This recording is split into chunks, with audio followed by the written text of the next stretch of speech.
మనకి శ్రావణ మంగళవారాలైనా, శ్రావణ శుక్రవారం అయినా ఎక్కువగా టెంపుల్స్‌కి గానీ, పూజలకు కానీ వెళ్తూ ఉంటాం. అంటే నార్మల్ డేస్‌లో వెళ్ళమని కాదు కానీ, ఈ టైంలో ఇంకా ఎక్కువ వీలు లేకపోయినా వీలు చూసుకొని వెళ్తూ ఉంటాం కదా! సో, అలాంటి టైంలో మనము టెంపుల్‌కెళ్ళడానికి కానీ, పూజకెళ్ళడానికి ప్రిఫర్ చేసేది నల్ల పూసలు. మరి అలాంటి నల్ల పూసల్లో మీకు కొత్త కలెక్షను అండ్ లాంగ్ అన్నమాట. చూసారా ఎంత లెంత్ ఉందో?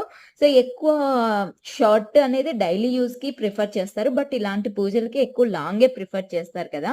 సో, అందుకే మీకోసము ఈ కలెక్షన్ అయితే తీసుకొనొచ్చేసాము. నక్షీలో లాంగ్ బీడ్స్ అన్నమాట. నచ్చితే మాత్రం అస్సలు ఆలస్యం చేయొద్దు. స్క్రీన్ పైన నంబర్‌కి వెంటనే ఆర్డర్ అయితే ప్లేస్ చేసేసుకోండి. మీకు మిడిల్‌లో చూడొచ్చు గోల్డ్ బాల్స్ కూడా ఇచ్చాము. లైక్ గోల్డ్ కలర్ లాగానే ఉంటుందన్నమాట. ఐ మీన్ అంటే గోల్డ్ లాగే ఉంటుంది. సో, చాలా బావుంటుంది సింపుల్‌గా వేర్ చేయడానికి. అస్సలు